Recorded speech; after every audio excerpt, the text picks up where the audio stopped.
It was one of the most brutal murders that I've ever seen or heard of, and it was clearly a murder that was intended for him to suffer.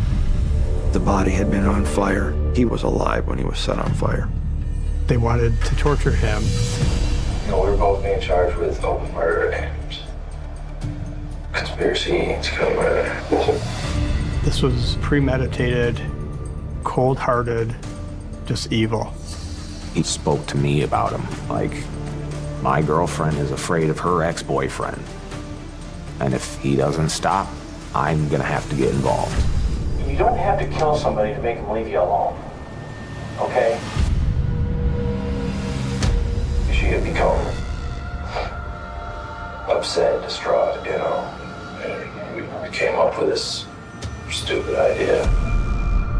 He felt like he was keeping her safe. She could have made this whole thing up to get you all stirred up. It was clear that she was simply a master manipulator. He found this golden ticket with her, and he had to do whatever she wanted him to do to obtain that. You took these two people together, and it just turned into pure evil.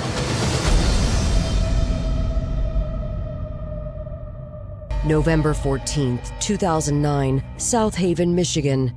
It's just after noon when authorities receive a 911 call from a concerned resident about a car fire in a forest clearing.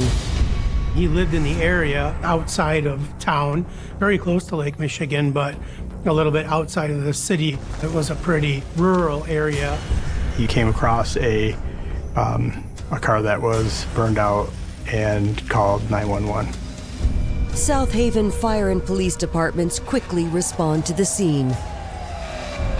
You could see the car smoldering from the road. It had been stuck in the mud. The car was not too far off the main road, and it was burned completely. At first, they're just trying to piece it together to find out what happened here. Was it someone that intentionally torched their car for insurance purposes, or was it something more nefarious?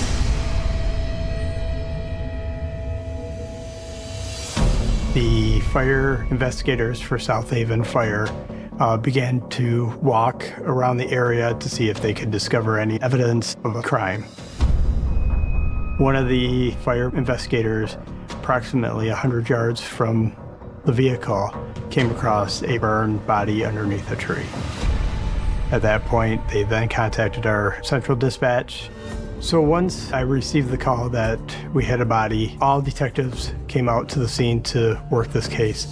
The body had been duct taped around the head and mouth. The arms had been duct taped behind the back, and there was a large amount of duct tape around the thighs of the individual. It was one of the most brutal murders that I've ever seen or heard of, and it was clearly a murder that was intended for them to suffer. And as we stood there, we had more questions than we had answers. We had no idea what had occurred here. So we had to first discover who our victim was, and then from there work our way out. The car that was burned was totally unidentifiable, but there was a license plate in the bin that was also intact. The registered owner was Brandon Silverlight, and that's when we started backtracking, trying to find out where he was or if this was the deceased.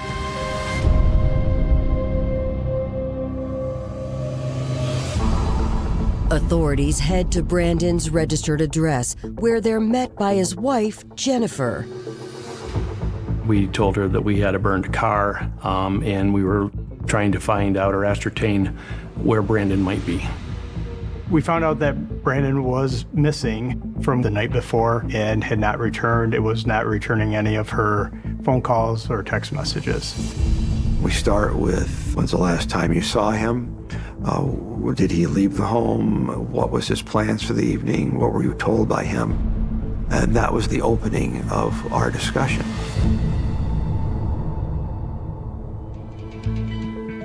Born in Michigan in 1984, Brandon Silverlight grew up in South Haven. Brandon came from a good home. He had good parents, a good life. My first impression of Brandon was he was just a goofy guy, and he was very personable. He could just be silly with us, and he was always very nice to people.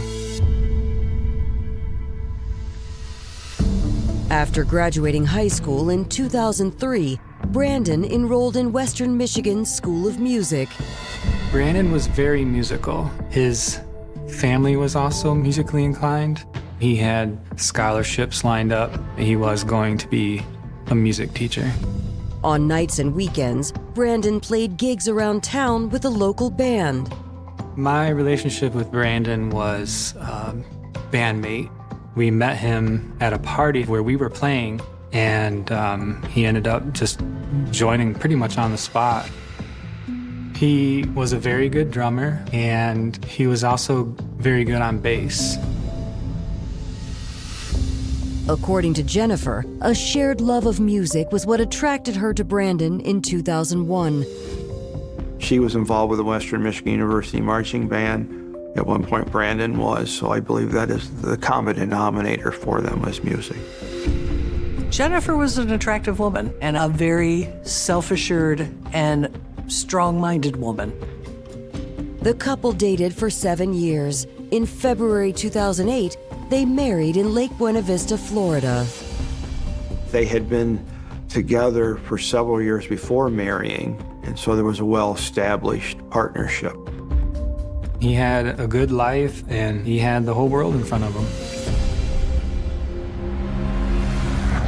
Nearly 2 years into their marriage, Brandon's car has been found torched by the side of a rural road, and unidentified remains point to a homicide.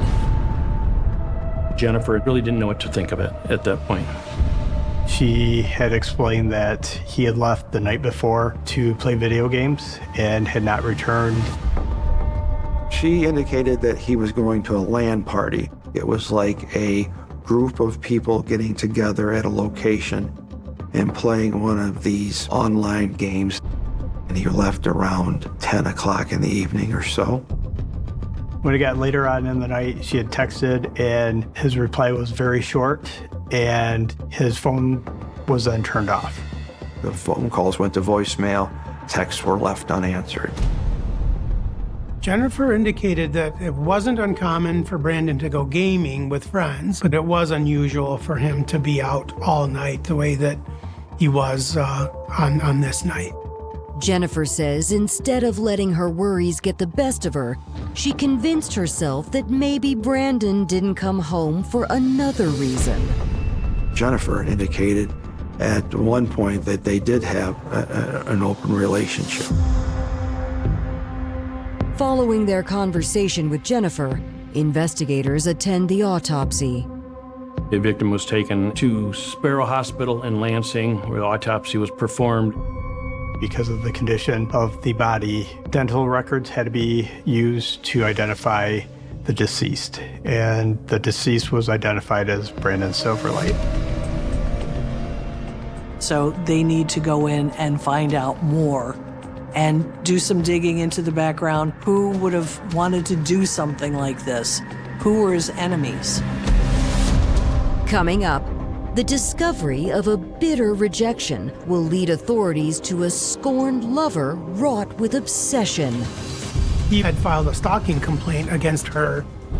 My own theory is that it was, well, if I can't have him, no one else will have him either.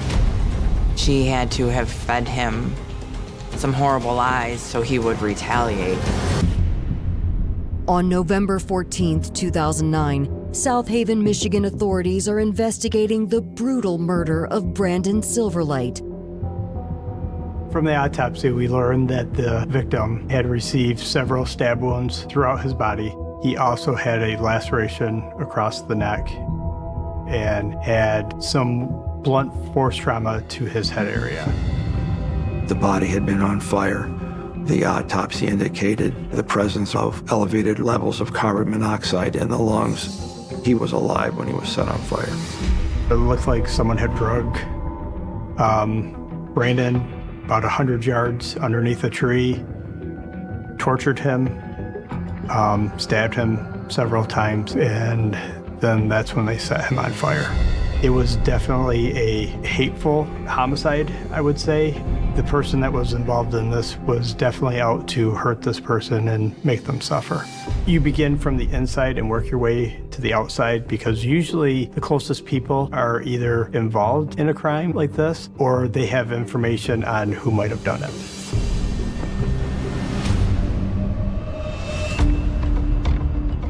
Following the autopsy, investigators must break the tragic news to Brandon's wife, Jennifer.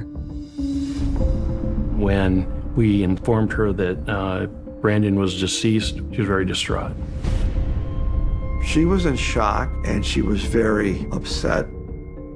Investigators asked Jennifer about the state of her marriage to Brandon and whether it led to any issues. They'd had some rocky patches, but they had weathered them as young couples do. She said she had recently become pregnant and that they were looking to start a family. Their marriage had grown closer as she had found out she was pregnant. So things were settling down. Maybe not as open a relationship as they had agreed to initially. Brandon's wife seemed very concerned and truthful. Because he had not come home, she had done some of her own, for a better term, investigating. The phone that Brandon had was a family account. She could access this, and she was able to access the numbers that had been called from early in the afternoon of the 13th, all the way up until Brandon didn't appear to respond to the phone anymore. There was approximately 16 entries. We have no narrative, we just have the date and the time, who initiated, who received. Jennifer stated that one of the phone numbers that was repeatedly contacted, she believed to be an Allison Martin's phone number. Allison had been in Brandon's life his girlfriend before he married Jennifer. Investigators wrap up their interview with Jennifer and reach out to 22-year-old Allison Martin, who lives an hour away in Kalamazoo. Detective O'Reilly and I had made contact, and we conducted a voluntary interview. We did ask her some very general questions, did not get into any accusatory type of questions at that point. We were just gaining background information at that point. So Allison grew up in Kalamazoo, Michigan. Her parents were, I would say, wealthy. She lived a privileged life. It appears that she had opportunities, that she had graduated high school from a good school here in the area. Allison had a job at one point at a animal kennel, but she just had odd jobs, nothing, no career set or anything like that. Investigators shift their line of questioning to her past with Brandon. She provided details of her dating and her relationship with Brandon. Investigators learn that Allison met Brandon when she was 16 years old. They had met while Brandon was working part-time at a guitar shop, and Allison would show up at his work. They dated for some time, but it didn't work out for various reasons. She claimed that she was over him and she had moved on. We kind of go through the dating history. She gave us a former boyfriend, 2 former boyfriends, and then she said she was currently engaged to Justin Turpstra. When was the last time that you actually physically saw Brandon? It's almost been years now. Okay. All right. Have you talked to him or had any communication via phone, internet, email, text, or anything? We knew she had had recent contact with Brandon, so that is an indicator that she's not being truthful. Following Allison's statement, Investigators subpoena the data from both her and Brandon's cell phones and discover Allison and Brandon had been communicating frequently for the past week. So what the search warrant showed was in the evening hours of the 13th, there was repeated texting contact between Brandon Silverlight's phone and Allison Martin's phone. Allison saying, "Come on, let's meet. I have this other woman. Let's get together, have some fun. Let's have sex. Let's have a three-way." Brandon said, okay. There was discussions about a rendezvous at a cousin's at a restaurant in South Haven. Another text, okay, we'll meet at cousin's and then follow you to the trailer. Investigators discover that on November 13th, Allison and Brandon sent messages confirming their plans. That was the narrative of the text back and forth. Can't wait to see you tonight type conversations. Allison Martin, in her first interview with police, said she hadn't seen Brandon in over a year. In an investigation such as this, when we find clear evidence that someone is lying, that's a strong indication they're trying to cover something else up. In the days following the brutal murder of 24-year-old Brandon Silverlight, investigators in South Haven, Michigan, have discovered that he made plans to meet his ex-girlfriend, 22-year-old Allison Martin, on the night he disappeared.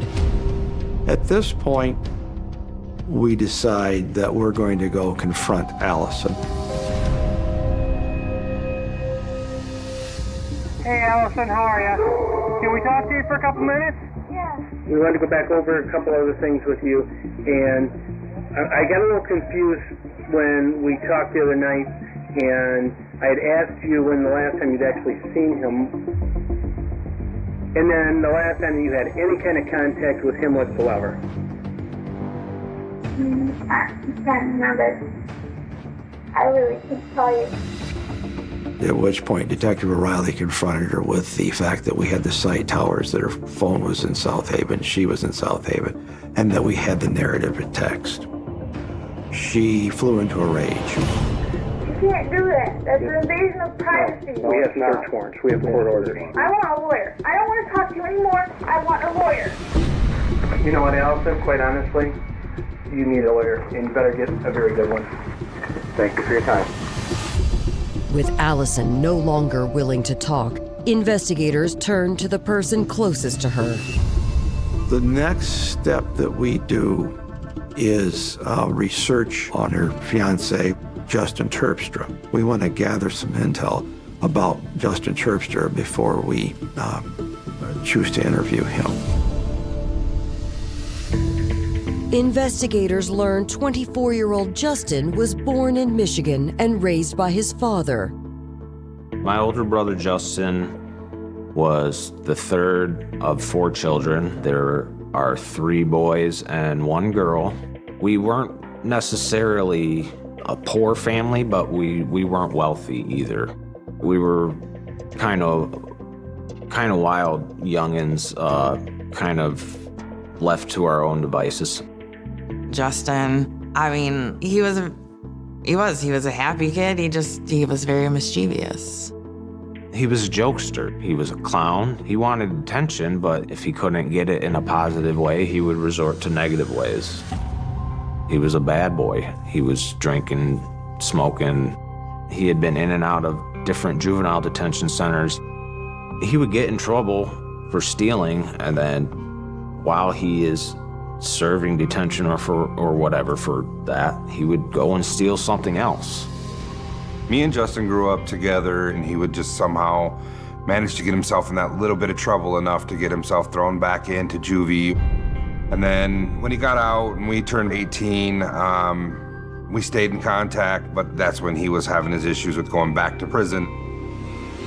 Justin was convicted of home invasion.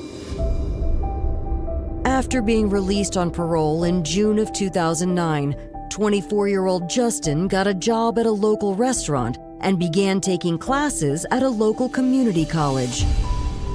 He seemed like he was ready to start being a man and doing what it took to move forward in life. I think he just wanted to be a functional, normal civilian that contributes to society. He was doing everything he needed to do to pursue a better life, and I was happy for him for that. And then he met Allison. Their meet cute was at the Crow's Nest, which was the coffee shop across the street from the house he was living at. He had a mutual friend that introduced them. He literally only knew her for like a week before he moved in with her. Allison seemed like a good fit for him because she wanted him to succeed and would be stern with him with the, I don't want you drinking, you need to go to work. And I think he liked that because he has always needed that. After collecting background information, investigators tracked Justin down. We knew that Turpstra is on parole. We would contact the parole office and inform them of what we're working on. It turns out that Turpstra had reported his parole officer, but failed to comply with part of his parole. And they subsequently picked him up on a parole violation and lodged him in the Kalamazoo County Jail. Investigators travel to the jail to interview Justin, where he has been housed for the past few hours. Well, I'd shake your hand, but since your handcuffs in, I'm Detective O'Reilly, Detective Mathis, we're from the Allegheny County Sheriff's Department. I'm going to be straight up forward with you, okay? There was a homicide over the weekend, okay, just north of South Haven, and we've already talked to Allison. The person is deceased is her ex-boyfriend. Do you know Brandon Silverlight? No, the only Brandon I know is my brother.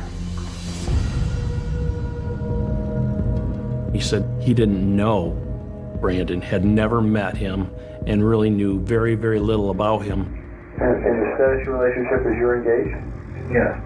We're actually planning on getting our marriage license pretty soon. You're not involved? No.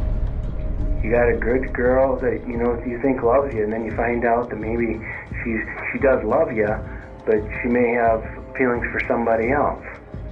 It's logical to think that. Another logical thing could be that she takes off, you're not really sure where she's going, so you follow her and catch her in the act. Maybe you went to kick his ass or something, and things got out of hand, correct? In my mind, it just seems so out the wall ridiculous. According to Justin, he was at Allison's home in Kalamazoo on the night of the murder. We have not done your cell phone yet. We're going to do your cell phone. If you're lying to us, you're going to go to prison for the rest of your life. That's simple, okay? As the interview continues, investigators notice Justin has some injuries on his arm. Okay, what you got over here? Burns here. Those are burns? Did you report that at all? No. I mean, it was a grease burn from the fryers. You go back to your cell, go back to your bunk, and you rest well. The fact that he was burned was clearly suspicious and more than likely indicated that he had in fact been involved with the murder of Brandon Silverlight. Coming up, stories begin to shift as a betrayal comes to light. Basically, she said something along the lines that, doesn't it hurt when someone else has control over you? I really think he felt like he was keeping her safe.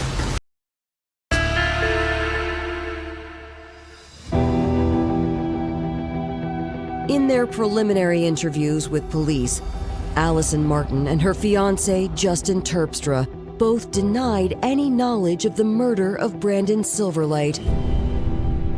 But investigators know Allison is lying, and they strongly suspect Justin is too. Those are burns? A few burns I got from working. Fire burns? 2. Justin had claimed that he wasn't in South Haven the night of the murder, so investigators file a subpoena for his phone location records. In the meantime, they re-examine the messages between Allison and Brandon. We knew in the evening hours of the 13th, there was repeated texting contact between Brandon Silverlight's phone and Allison Martin's phone. There was discussions about a rendezvous at a restaurant in South Haven. And then I will follow you to the trailer. It was discovered that Allison's parents owned a summer trailer. It's a gated area. The trailer that the Martins owned was less than a half a mile from the burnt cart and the body recovery. My raw reaction was, holy crap, we gotta go there right now. With a search warrant at the trailer, we did enter the trailer, and there was no indication that there was any type of scuffle in the trailer. But the steps to the mobile home were askew, rocks had been displaced. Something happened there. There was also a piece of duct tape that was folded on itself that was laying on the ground on the concrete. The duct tape was significant because that's how Brandon was bound at the scene. That's where we thought the initial attack or assault on Brandon occurred. Detectives return to the station and get the proof they need when they receive the location records for Justin's phone. Both Justin Turpstra and Allison Martin's phones were in South Haven on the early AM hours of the 14th. Armed with evidence that Justin had lied to investigators, they bring him in for a second interview.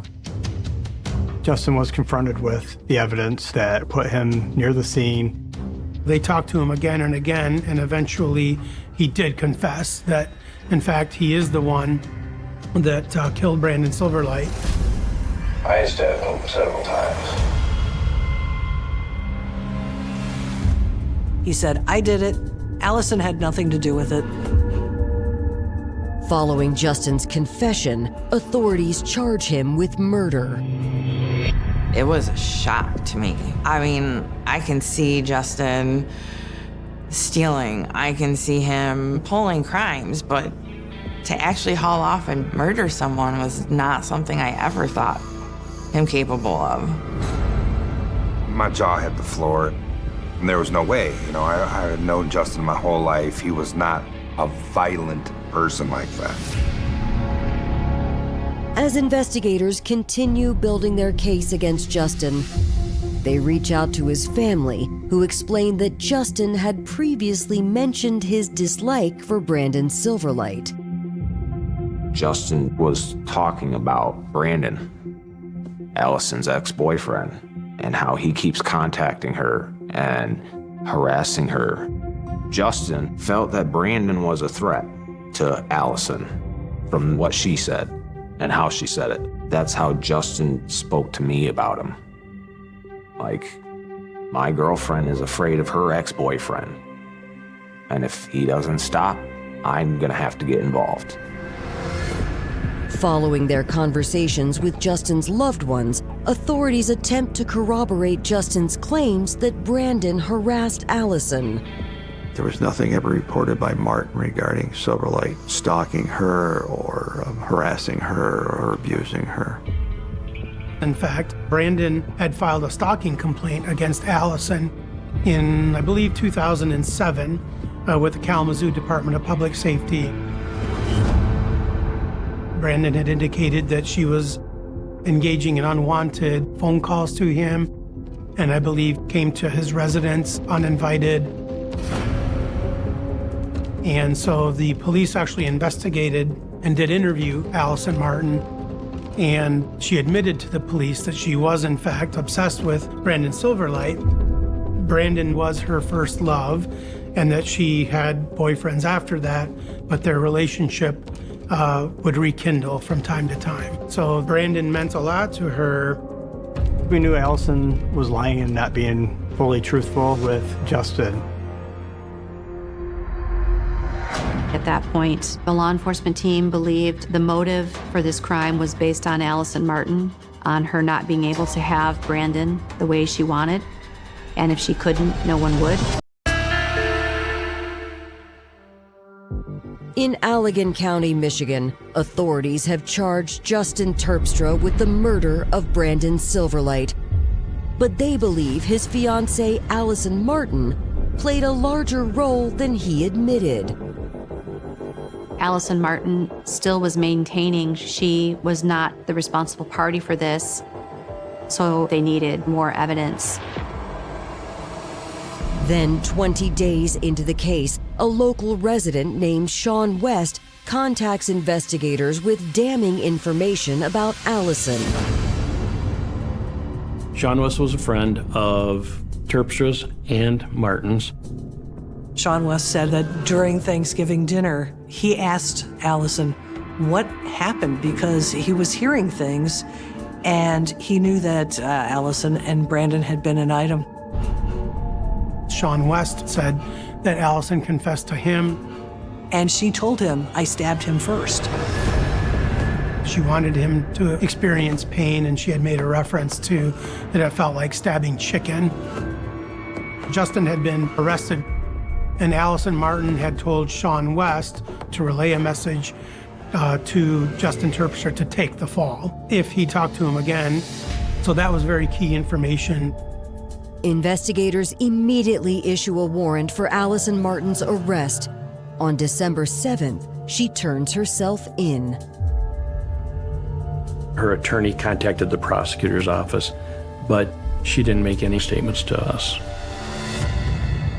Without Allison's cooperation, investigators interview Justin for a third time, hopeful that he'll flip on his fiancée. So she has been charged. She's been charged. What has she been charged with? She's been charged with open murder and conspiracy to commit murder. We need to know Allison's participation. We know, there's no doubt, with the text and the other things that have gone on, that she helped you plan this. Bottom line is, it's all premeditated. She participated in luring him there. Allison Martin had invited or promised Brandon Silverlight a sexual three-way with herself and another unnamed girl. So let's talk about the text. Those came from Allison, right? Yes. Thank you. And in regards to the plan and the setup, she was doing all that texting? She was doing the texting under my influence.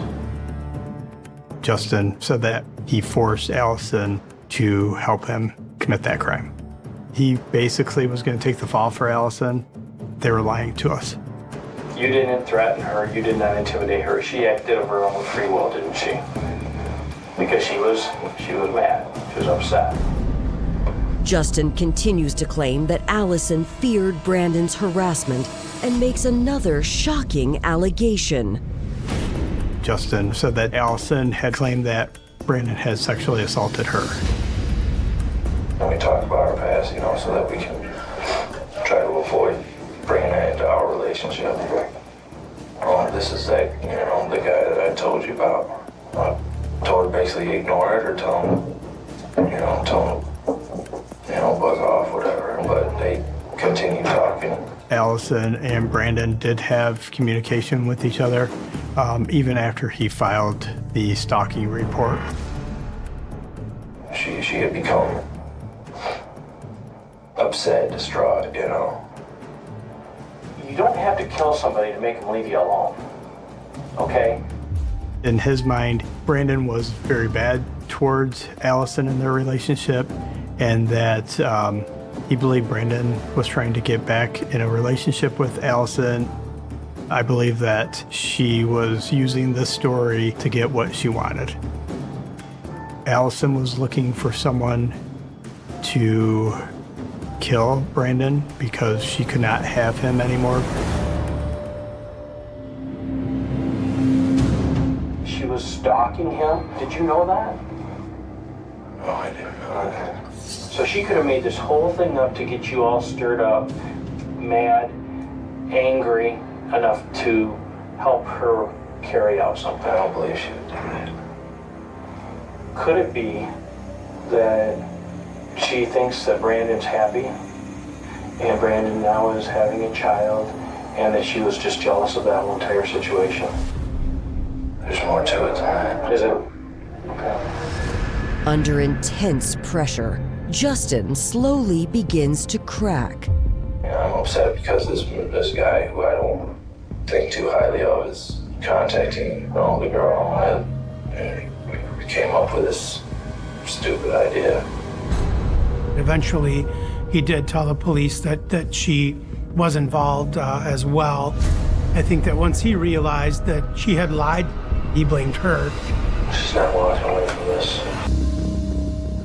In his pre-arraignment interview on December 8, 2009, Justin Turpstra has implicated his fiancée, Allison Martin, in the plot to murder her ex-boyfriend, Brandon Silverlight.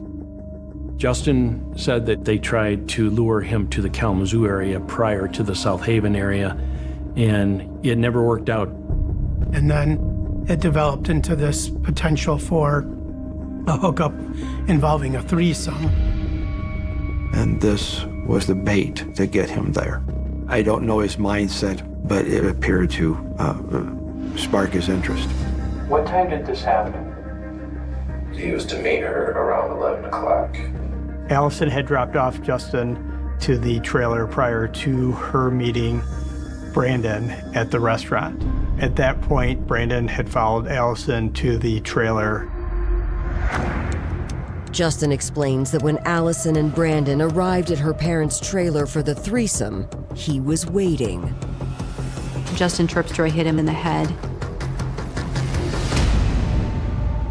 I believe knocking him out. They then duct taped him around his legs and ankles, and then were able to drag him to his vehicle and bring him to the crime scene. They got him out, duct taped him to a tree. I can't recall whether she's standing first or I standing first. But you know she stabbed him twice. She stabbed him twice. Basically, she said something along the lines that, doesn't it hurt when someone else has control over you? They both wanted Brandon to die, but they wanted to torture him before they ultimately killed him. I stabbed him a lot, I don't know.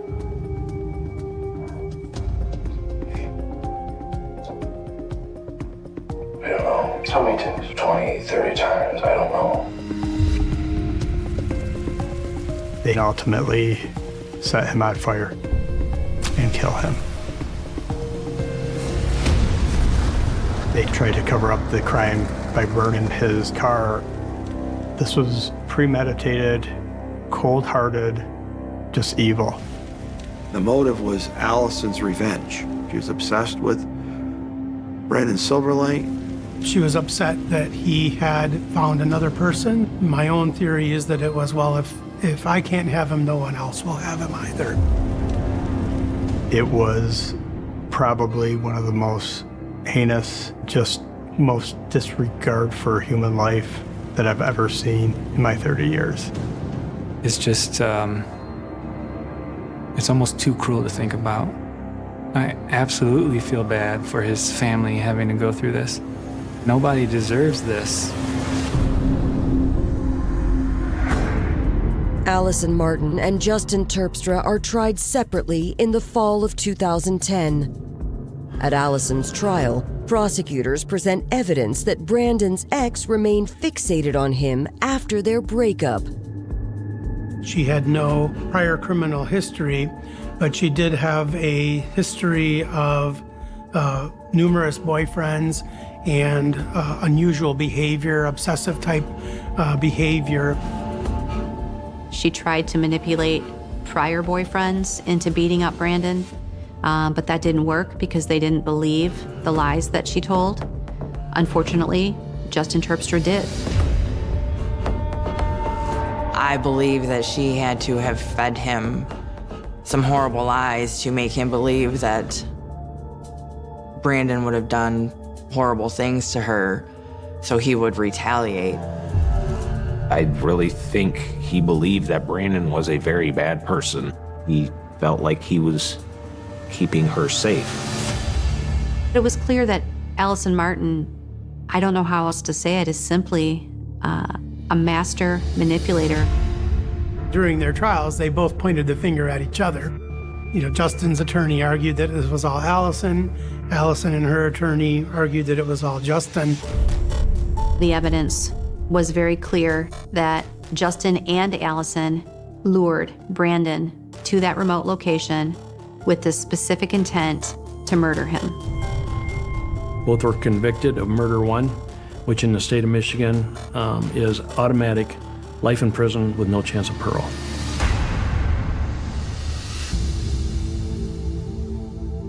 I don't know that Brandon's family ever had a sense of closure, not when the perpetrators were arrested, not when they were convicted, not when they were sentenced. Because I think for Brandon's family, for them, this is a life sentence. It broke my heart to have a brother who could do something like that. It does make me sad, but at the same time, you made your bed. So he needs to lie in it. I think Allison manipulated Justin, and Justin, coming from a broken home, found this golden ticket with Allison and her family, and he had to do whatever she wanted him to do to obtain that. You took these two people together and it just turned into pure evil. Brandon didn't deserve anything like this. He should still be here with his family, watching his child grow up. It's tragic for his family, for his wife, and for everybody that knew him. A walk that should have been safe, there are moments in life that feel so ordinary, so routine, that they pass without a second thought. Moments that exist quietly within the rhythm of daily living, where nothing appears out of place and nothing suggests that anything could go wrong. And it is within these moments that a sense of safety is formed, not because danger has been carefully evaluated and dismissed, but because it has never presented itself in a way that demands attention.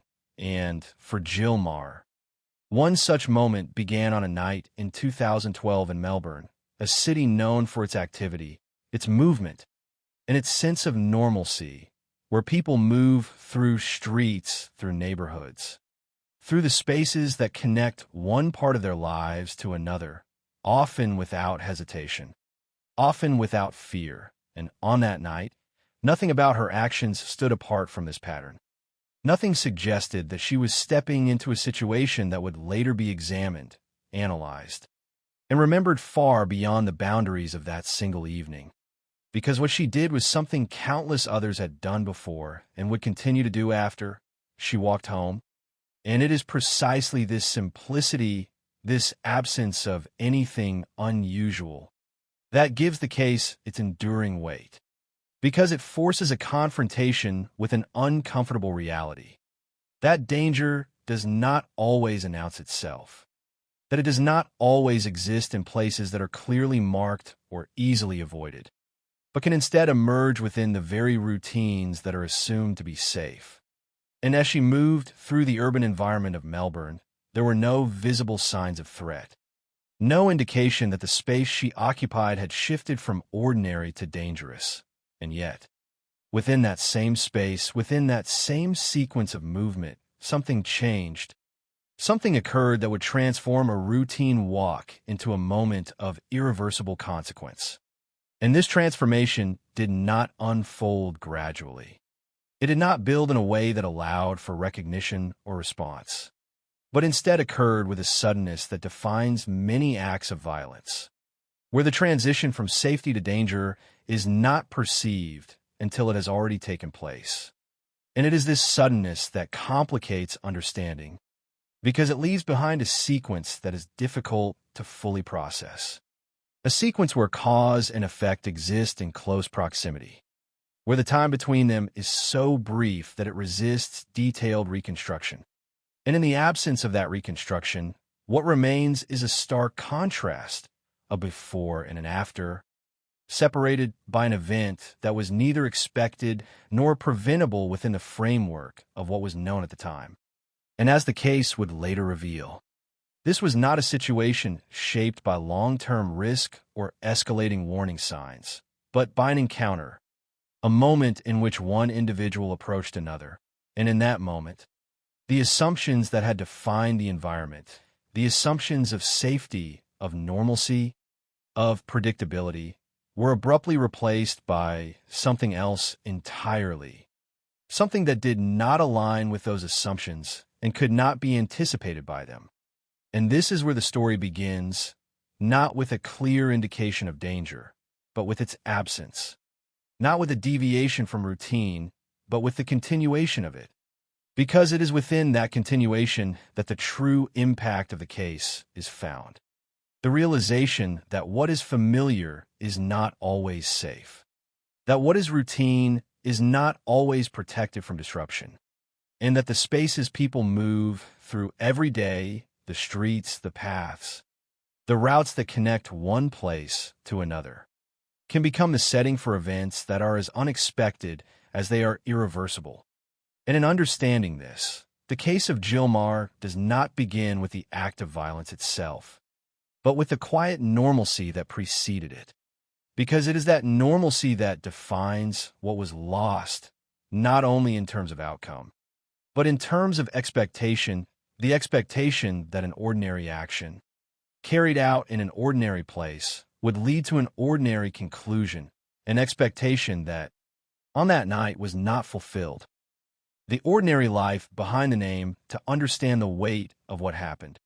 It is necessary to step back from the moment itself and look instead at the life it interrupted. Because the significance of the case involving Jill Marr does not come from any extraordinary circumstance surrounding her, but from the absence of it, from the fact that her life, as described within the available information, was stable, routine, and unremarkable in the most meaningful sense of the word, not unremarkable in value, but in the sense that it did not carry the kinds of warning signs or risk factors that might lead someone to anticipate danger. And this distinction is essential, because it shifts the focus away from any notion that the outcome was the result of a predictable trajectory, and instead places it within the realm of the unexpected, where ordinary circumstances give way to extraordinary consequences without clear cause or gradual progression. And within this context, her identity becomes central, not as a collection of dramatic details, but as a representation of normalcy itself. A person living within the everyday patterns of urban life in Melbourne, a city environment that, like many others, operates on a shared assumption of relative safety, particularly in spaces that are populated, familiar, and integrated into daily routines. And it is within these spaces that people develop a sense of trust, not necessarily a conscious trust, but one that is built through repetition, through the experience of moving through the same streets, the same routes, without incident. And over time, that repetition becomes its own form of reassurance, reinforcing the belief that these environments are predictable, that they function within understood boundaries, and that actions carried out within them, such as walking home, do not carry significant risk. And this belief is not unfounded. It is shaped by the reality that most of the time, these routines do unfold without disruption, that most nights end as expected, that most journeys are completed without incident. And it is precisely because of this consistency that the disruption, when it occurs, feels so profound, so disproportionate, because it breaks not only the immediate sequence of events, but the underlying expectation that such sequences are inherently safe. And in examining the context of Jill Marr, this expectation becomes a key element, because her actions on that night did not deviate from what would be considered normal behavior within that environment. She was not entering an unfamiliar or isolated space. She was not engaging in behavior that would typically be associated with elevated risk.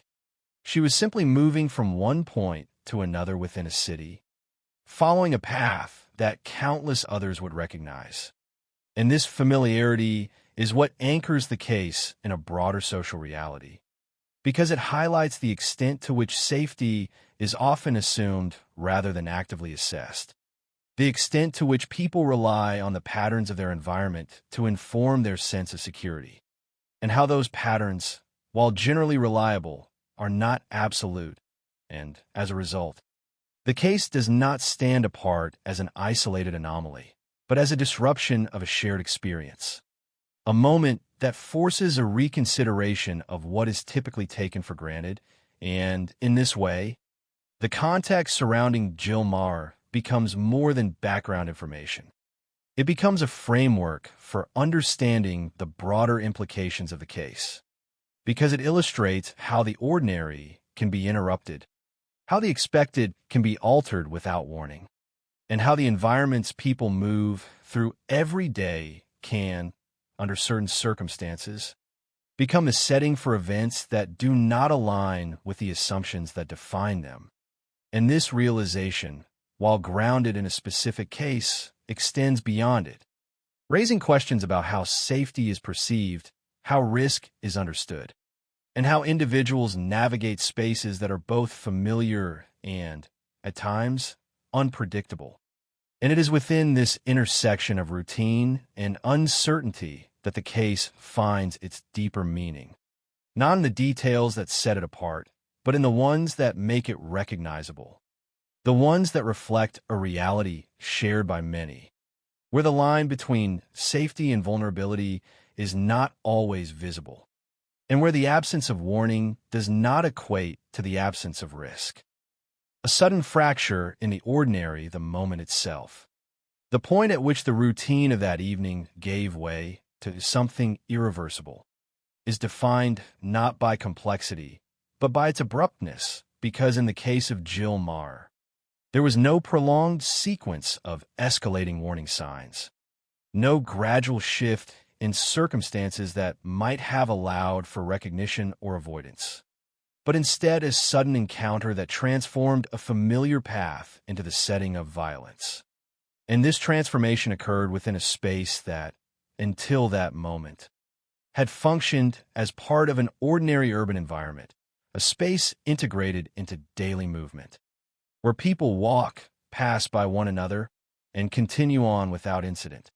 And it is precisely this context that makes the incident so difficult to reconcile, because it did not take place in isolation, nor in a setting defined by obvious danger, but within the framework of normal activity where the presence of others, the structure of the city, and the routine nature of movement all contribute to a sense of predictability, and yet, within that same framework, an individual approached her, and that approach, which in many situations would carry no consequence, became the turning point.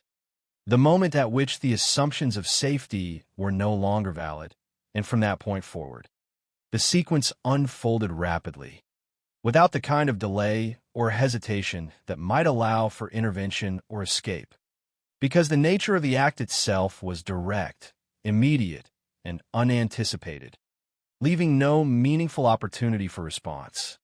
And this lack of opportunity is a defining characteristic, because it underscores the imbalance inherent in such encounters, where one person acts with intent and the other is placed in a position of sudden vulnerability, without preparation, without warning, and without the ability to alter the outcome once the event has begun. And in examining this moment, it is important to recognize that its impact extends beyond the physical act, because it represents a disruption of expectation at the most fundamental level. The expectation that movement through a familiar environment will remain within the bounds of normal experience. And when that expectation is broken so suddenly, it leaves behind not only the immediate consequences, but a broader sense of disorientation, a recognition that the structures people rely on for safety are not absolute, that they can be bypassed or undermined without prior indication. And this recognition is what gives the incident its lasting resonance, because it cannot be easily contained within a simple narrative of cause and effect.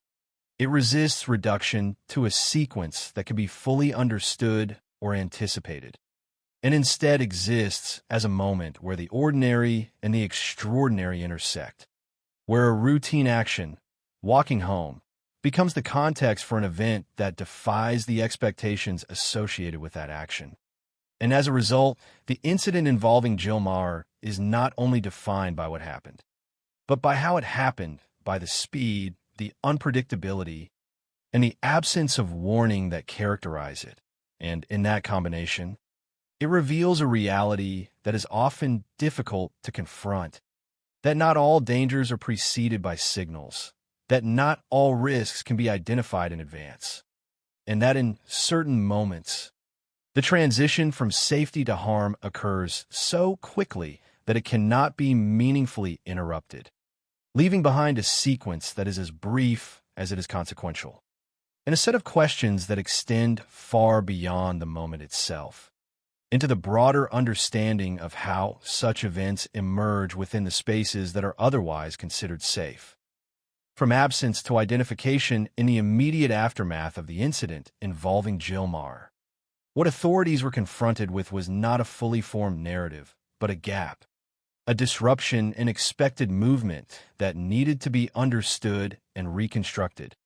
And as with many cases that begin with a disappearance rather than a clearly defined scene, the initial stage of the investigation required a shift from certainty to inquiry, from known facts to the careful assembly of fragments that, on their own, did not yet form a complete picture, but held the potential to do so when viewed collectively.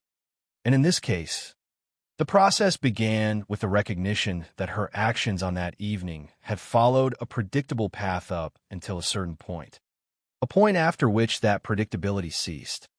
And it is precisely this point, the last known segment of routine, that became the focal area for investigative attention, because within it lay the transition from normalcy to uncertainty, from presence to absence.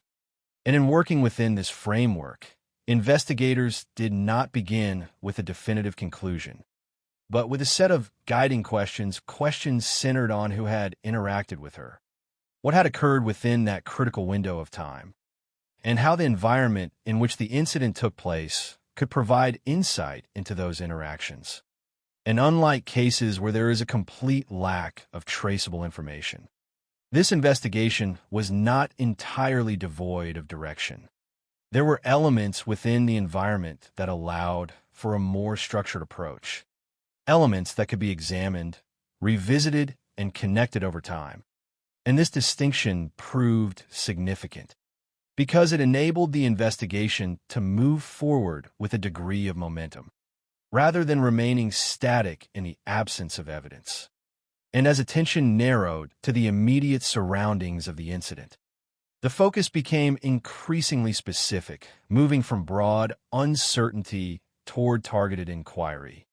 And it was within this narrowing process that a critical development emerged: the identification of a person who had approached her during that final segment of her journey.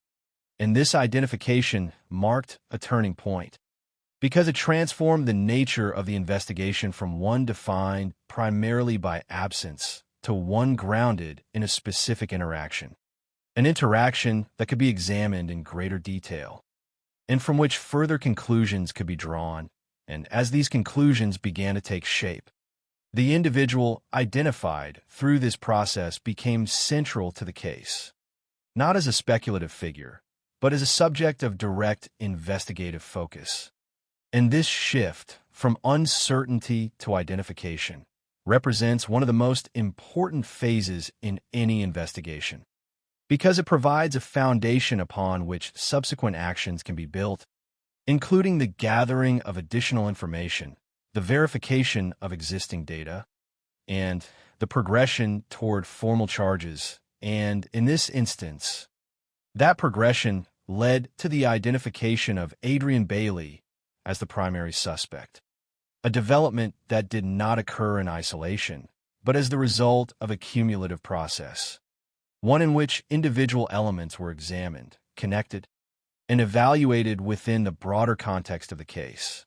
And this cumulative nature is important to emphasize because it underscores the fact that investigations are not driven by singular moments of discovery, but by the gradual alignment of multiple pieces of information, each contributing to a clearer understanding of what occurred.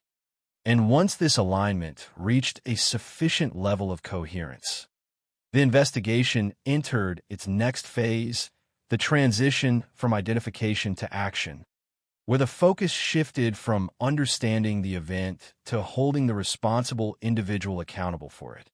And in this way, the investigation into the case of Jill Marr illustrates not only the challenges inherent in reconstructing events that unfold quickly and without warning, but also the capacity of structured inquiry to move from uncertainty toward clarity, from absence toward presence, and from unanswered questions toward a defined path forward, even within the constraints of limited initial information.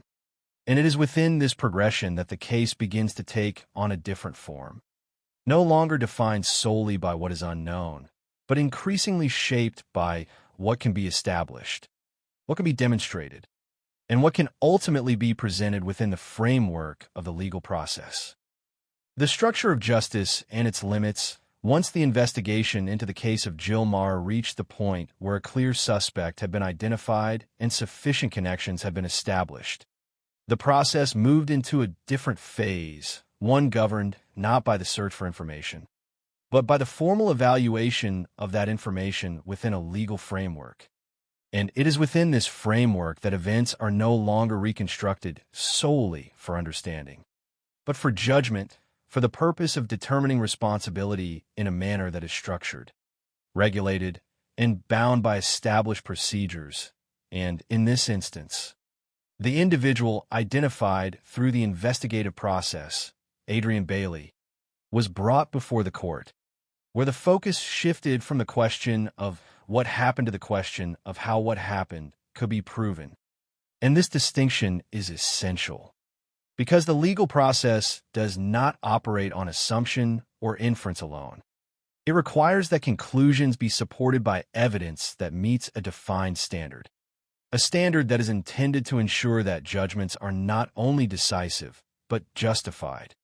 And as the case progressed through this phase, the evidence that had been gathered during the investigation was presented, examined, and evaluated within this structured environment, where each element was considered in relation to the broader narrative that had been constructed, and where the objective was not merely to recount events, but to establish them in a way that could support a legal determination.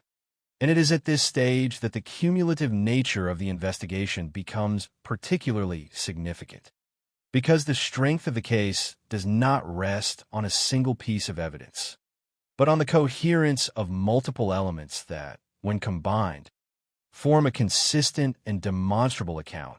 And in the case of Adrian Bailey, this coherence was sufficient to meet the required standard, leading to a conviction that formally assigned responsibility for the crime, and this conviction, in turn, led to the imposition of a life sentence, the most severe penalty available within the legal system, reflecting both the gravity of the offense and the perceived level of risk associated with the individual responsible.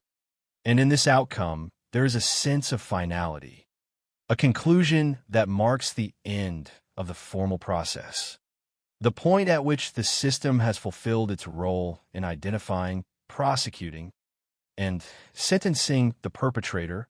And yet, this sense of finality must be understood within its proper context, because while the legal process provides resolution in terms of accountability, it does not and cannot fully address the broader implications of the case. It does not restore what was lost, nor does it eliminate the conditions that allowed the event to occur.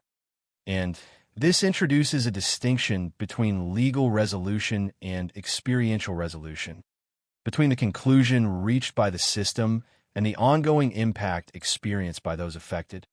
And in recognizing this distinction, it becomes clear that the outcome, while definitive in one sense, remains partial in another, because it resolves the question of responsibility but leaves other questions about safety, about prevention, about the nature of such events, open for continued reflection. And it is within this duality that the significance of the trial and its outcome is fully understood, not as a complete closure, but as a necessary step within a larger process, one that moves from uncertainty to understanding, from understanding to judgment, and from judgment to reflection.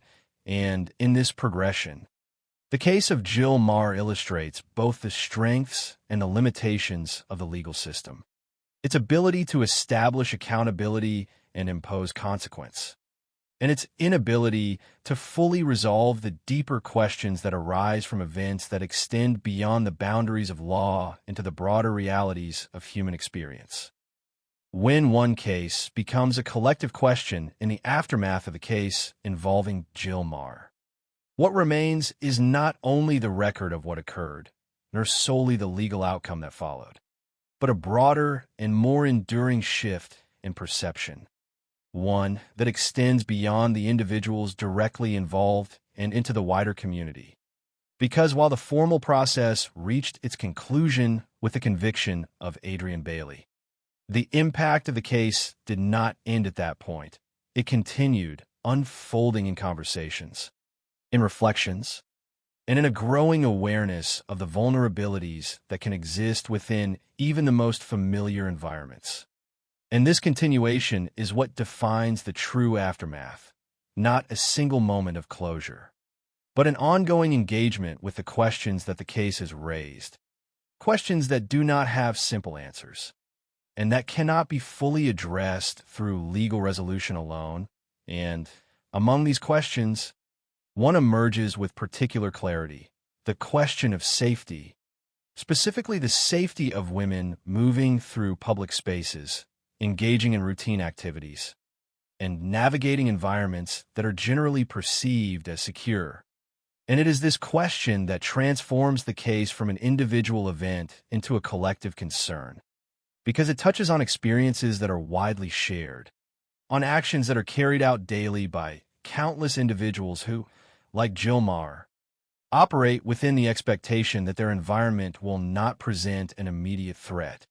And when that expectation is disrupted in such a visible and impactful way, it prompts a reassessment, not only of the specific circumstances of the case, but of the broader assumptions that underpin everyday behavior. And this reassessment does not necessarily lead to definitive conclusions, but it does lead to heightened awareness, to a recognition that safety is not absolute, that it can be influenced by factors that are not always visible or predictable, and that the absence of prior warning does not equate to the absence of risk. And within this recognition, there is both clarity and uncertainty. Clarity in the understanding that such events can occur, and uncertainty in determining how they can be prevented. Because the very nature of the incident, its suddenness, its lack of warning, complicates efforts to identify specific measures that could reliably eliminate the risk. And this complexity is what fuels the ongoing discussion, because it resists simple solutions. It challenges the idea that responsibility can be easily assigned or that safety can be fully guaranteed through individual or systemic action alone.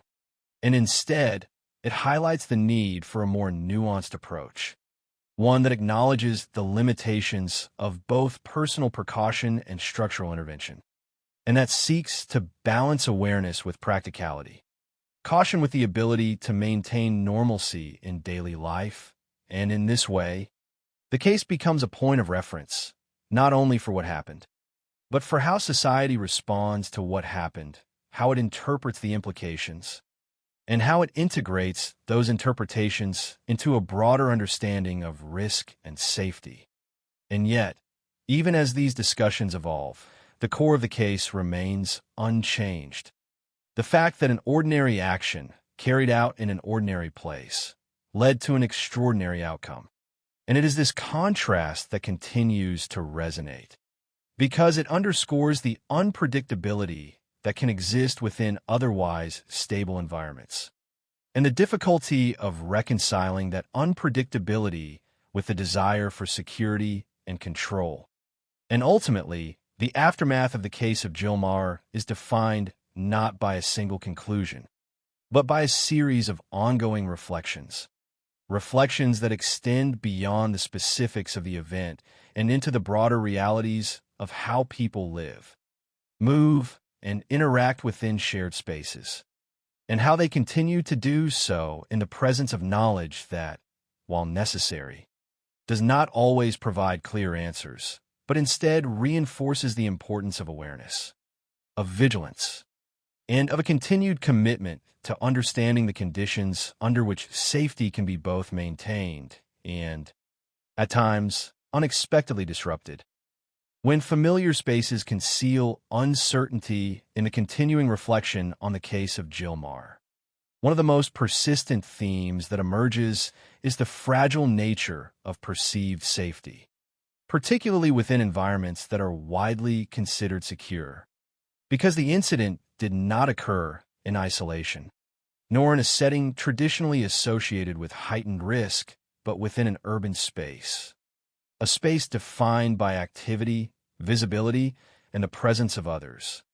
And it is precisely this setting that complicates the understanding of what happened, because it challenges the assumption that familiarity and population density inherently provide protection, and instead reveals that these factors, while often associated with safety, are not absolute safeguards.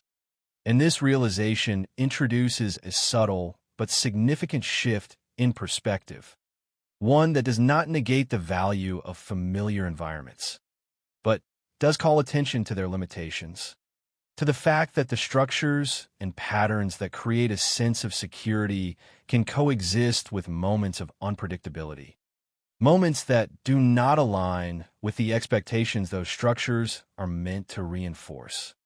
And in examining this dynamic, it becomes clear that safety, as it is commonly experienced, is not solely a function of objective conditions, but also of perception, of the way individuals interpret their surroundings based on past experience, social norms, and the absence of prior incidents. And over time, this perception becomes ingrained, forming a baseline expectation that guides behavior, that influences decisions such as walking alone at night, and that shapes the way people move through their environment without constant evaluation of risk. And in most cases, this expectation is validated, because the majority of such actions do not result in harm. And this consistency reinforces the belief that the environment is predictable, that it operates within understood parameters, and that deviations from those parameters are rare. And yet, it is precisely because of this consistency that the rare deviation carries such weight, because it disrupts not only the immediate situation, but the broader framework of understanding that supports it. And in the case of Jill Maher, this disruption is particularly pronounced because it occurs without warning, without a visible breakdown in the environment itself, and without a preceding sequence that would allow for anticipation. And this absence of warning is what makes the illusion of safety so difficult to navigate, because it suggests that the indicators people rely on to assess risk are not always sufficient, that the absence of visible danger does not guarantee actual safety, and that the line between the two can, at times, be indistinct. And this indistinctness creates a tension between the need to maintain a sense of normalcy and the recognition that such normalcy is not immune to disruption. And managing this tension becomes a central challenge, both on an individual level and within the broader community, because it requires balancing awareness with practicality, acknowledging risk without allowing it to dominate everyday life. And in this balance, there is no simple resolution, no definitive approach that eliminates uncertainty entirely, but rather an ongoing process of adaptation, of reassessing how safety is understood and how it is integrated into daily behavior.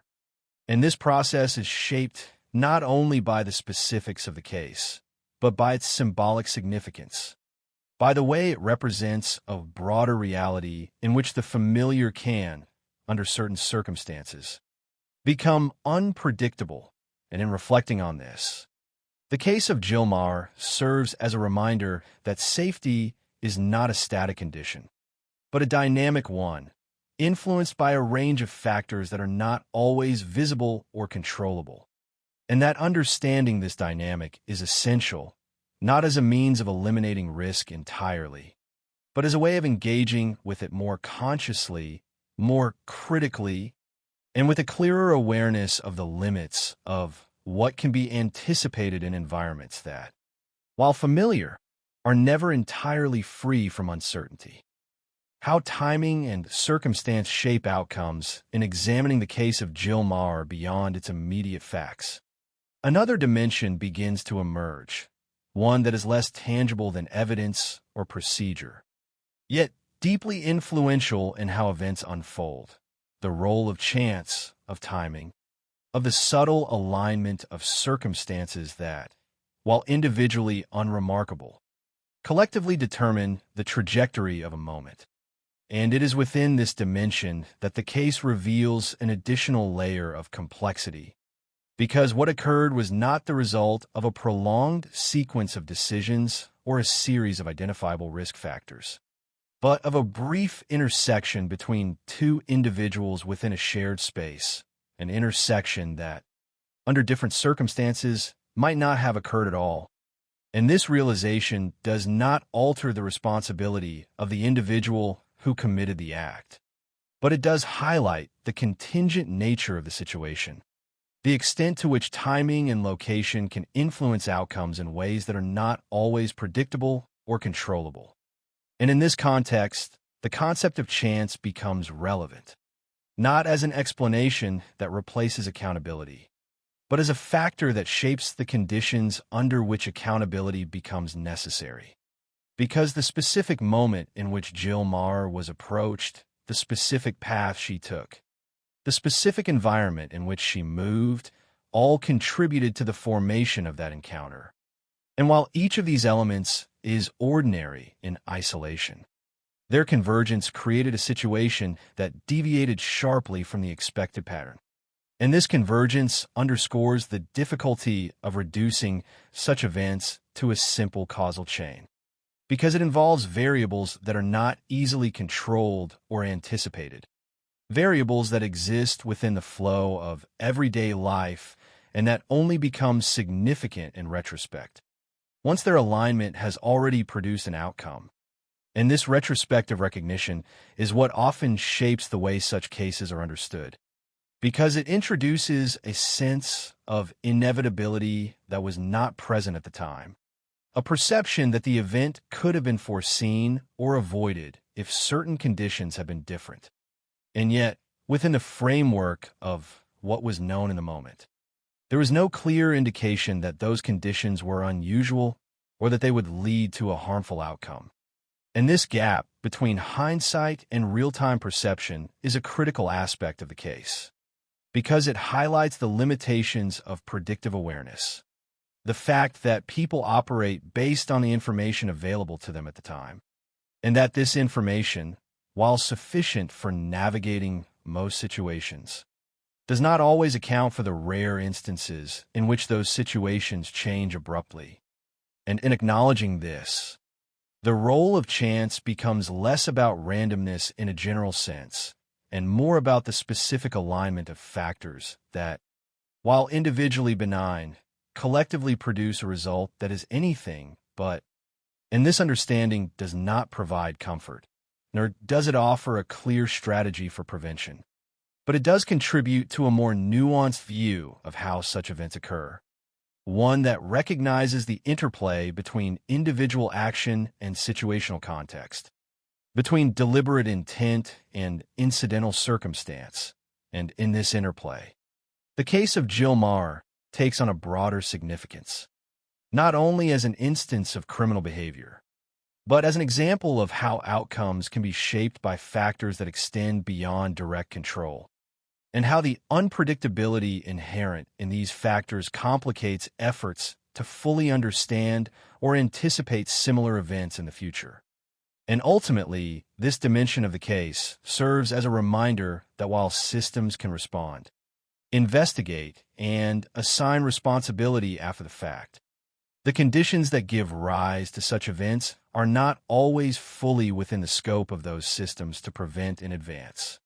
And that within the ordinary flow of life, there exist moments where timing and circumstance intersect in ways that defy expectation, leaving behind outcomes that are as difficult to predict as they are to comprehend. When a private tragedy becomes a collective shock in the days and weeks following the case of Jilmar, the impact of what had occurred extended far beyond the immediate facts of the incident, moving outward into the broader community and transforming a single event into a shared point of reflection. And it is within this expansion that the case began to take on a different dimension, no longer confined to the specifics of one individual's experience, but becoming part of a larger social consciousness, where the reactions of others, those who had never met her, who were not directly connected to the circumstances, began to shape the narrative in ways that reflected collective concern, collective unease, and a collective attempt to understand how such an event could occur within a context that was widely perceived as safe. And this reaction was not driven solely by the severity of the crime, but by the familiarity of the circumstances. Because the actions that preceded the incident, going out, returning home, walking through a city, were not unusual. They were part of a shared experience that many people recognized in their own lives. And it is this recognition that creates a sense of proximity, a feeling that the boundary between what happened to someone else and what could happen to anyone is not as distinct as it might seem. And as this realization took hold, it began to influence the way the case was discussed, interpreted, and remembered, shifting the focus from the individual details to the broader implications. And in doing so, it generated a range of responses, from expressions of grief and sympathy to questions about safety, responsibility, and the nature of risk in public spaces. And these responses, while varied, were connected by a common thread: the need to reconcile the ordinary with the extraordinary, to understand how a routine action could lead to such a severe outcome.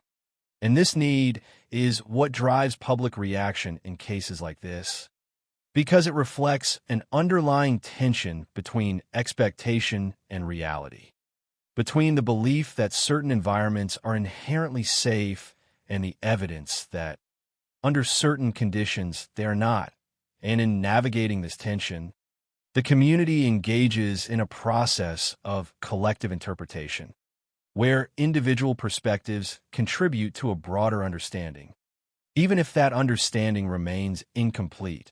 And within this process, certain themes begin to emerge, themes that persist beyond the immediate aftermath and continue to shape the conversation over time. And among these, the issue of women's safety becomes particularly prominent, not as an abstract concept, but as a lived experience that is brought into sharper focus by the case. And as discussions around this issue develop, they often extend beyond the specifics of the incident, encompassing broader questions about how safety is defined, how it is maintained, and how it can be improved. And while these discussions do not always lead to clear or unified conclusions, they do serve an important function. They create space for awareness, for dialogue, and for a more nuanced consideration of the factors that influence how people move through and interact with their environment. And in this way, the public reaction to the case of Jilmar becomes part of its lasting impact, not because it resolves the questions that the case raises, but because it keeps those questions present, ensuring that the event is not viewed in isolation, but as part of a larger context in which individual experiences intersect with collective understanding, and where the boundaries between personal safety and social responsibility are continually examined, redefined, and at times challenged. individual action, social structures, and the limits of blame as the case of Jill Maher continued to resonate within public discourse. One of the most persistent and complex issues to emerge was the question of responsibility, not in the narrow legal sense, which had already been addressed through the conviction of Adrian Bailey, but in a broader, more diffuse sense that extended into social, cultural, and individual domains. And it is within this broader framework that the conversation becomes more difficult to navigate, because it involves multiple layers of interpretation, each attempting to make sense of how such an event could occur and what, if anything, could be done to prevent similar occurrences in the future. And at the most immediate level, responsibility is clear. It rests with the individual who committed the act, whose actions directly led to the outcome. And this clarity is essential because it anchors the case in a factual reality that cannot be obscured or reinterpreted. But beyond this point, the concept of responsibility begins to expand, encompassing questions that are less easily resolved, questions about the role of environment, the role of societal expectations, and the role of individual behavior within those contexts. And it is here that the conversation often becomes fragmented, because different perspectives emphasize different aspects of the situation, some focusing on the need for greater personal awareness and precaution, others on the need for systemic changes that enhance safety within public spaces, and still others on the importance of addressing the underlying conditions that contribute to such acts of violence. And while each of these perspectives offers a valid point of consideration, none of them, on their own, provides a complete answer because the factors involved are interconnected, and isolating one does not eliminate the influence of the others. And this interconnectedness is what makes the issue of responsibility so complex, because it resists simplification. It does not lend itself to a single explanation or a single solution, and instead requires a more nuanced approach, one that acknowledges the multiple dimensions of the problem without attempting to reduce it to a singular cause. In the context of Jill Maher, this means recognizing that while the legal system can and did assign responsibility for the crime itself, the broader implications of the case extend into areas that are not governed by legal standard alone, areas where responsibility is shared, debated, and continuously redefined. And within this ongoing process, there is an inherent tension, a tension between the desire to identify clear points of accountability and the reality that not all contributing factors can be neatly categorized or addressed through direct action. And this tension is further complicated by the emotional weight of the case, which can influence how responsibility is perceived and discussed, sometimes leading to conclusions that are shaped more by reaction than by careful analysis.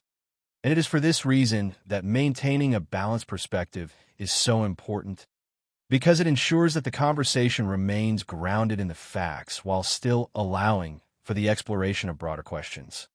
And in doing so, it preserves the integrity of the case as both a specific event and a catalyst for wider reflection. And ultimately, the question of responsibility in the case of Jill Maher does not yield a single, definitive answer beyond the legal determination, but instead opens up a space for ongoing consideration, a space in which individuals and communities alike are challenged to think critically about how safety is understood, how it is maintained, and how it can be strengthened in ways that are both realistic and effective, without losing sight of the fundamental truth that responsibility for the act itself remains with the individual who chose to commit it. When awareness cannot eliminate risk, as the discussion surrounding the case of Jill Maher continues to evolve, one of the most challenging realizations to confront is the inherent limitation of prevention itself. The understanding that while awareness, precaution, and systemic measures can reduce risk, they cannot entirely eliminate it. And this realization introduces a layer of complexity that is often difficult to reconcile, because it stands in contrast to a deeply rooted expectation that with enough information and enough vigilance, harm can be avoided, that there exists a set of actions or conditions that, if properly implemented, will ensure safety in all circumstances. And yet, the nature of the incident challenges this expectation, not by invalidating the value of preventive efforts, but by demonstrating that such efforts operate within boundaries. Boundaries defined by unpredictability, by the variability of human behavior, and by the fact that not all threats are visible or identifiable in advance. And in this context, prevention becomes less about guaranteeing safety and more about managing probability, about reducing the likelihood of harm without assuming that it can be reduced to zero. And this distinction is critical because it shifts the focus from absolute control to relative mitigation, from the idea of complete protection to the recognition of inherent vulnerability. And while this shift may appear unsettling, it is also more aligned with the realities of how such events occur, particularly in cases like that of Jill Marr, where the absence of warning signs and the suddenness of the act limit the effectiveness of measures that rely on anticipation. And in examining this limitation, it becomes clear that many of the strategies commonly associated with personal safety, remaining aware of one's surroundings, choosing well-lit routes, avoiding isolated areas, are based on the assumption that risk can be identified and navigated through observation. And while these strategies are valuable and often effective, they are not infallible, because they depend on the presence of indicators that may not always be present. And when those indicators are absent, as they were in this case, the ability to respond proactively is significantly reduced. And this does not suggest that such strategies should be abandoned, but rather that they should be understood within their proper scope, as tools that contribute to safety rather than guarantees that ensure it. And this understanding extends beyond individual behavior to include systemic efforts as well, such as urban planning, law enforcement presence, and public awareness campaigns, all of which play a role in shaping the conditions under which people move through their environment. And yet, like individual strategies, these efforts operate within constraints. They can influence patterns and reduce certain types of risk, but they cannot account for every possible scenario, nor can they fully control the actions of individuals who choose to act outside of those patterns. And it is within this intersection of effort and limitation that the concept of prevention must be situated, not as a definitive solution, but as an ongoing process, one that requires continuous evaluation, adaptation, and a willingness to acknowledge that even the most comprehensive measures cannot entirely remove the possibility of harm. And in reflecting on the case of Jill Marr, this acknowledgement becomes an essential part of understanding its broader implications, because it reinforces the importance of approaching safety with both awareness and realism, recognizing the value of preventive actions while also accepting the limits of what those actions can achieve. And in doing so, it encourages a more balanced perspective, one that does not rely on the illusion of complete control, but instead embraces a more nuanced view of risk, one that is informed by both the possibilities and the constraints that define how safety is experienced in the real world. When awareness cannot eliminate risk, as the discussion surrounding the case of Jill Marr continues to evolve, one of the most challenging realizations to confront is the inherent limitation of prevention itself. The understanding that while awareness, precaution, and systemic measures can reduce risk, they cannot entirely eliminate it. And this realization introduces a layer of complexity that is often difficult to reconcile, because it stands in contrast to a deeply rooted expectation that with enough information and enough vigilance, harm can be avoided, that there exists a set of actions or conditions that, if properly implemented, will ensure safety in all circumstances, and yet, the nature of the incident challenges this expectation, not by invalidating the value of preventive efforts, but by demonstrating that such efforts operate within boundaries.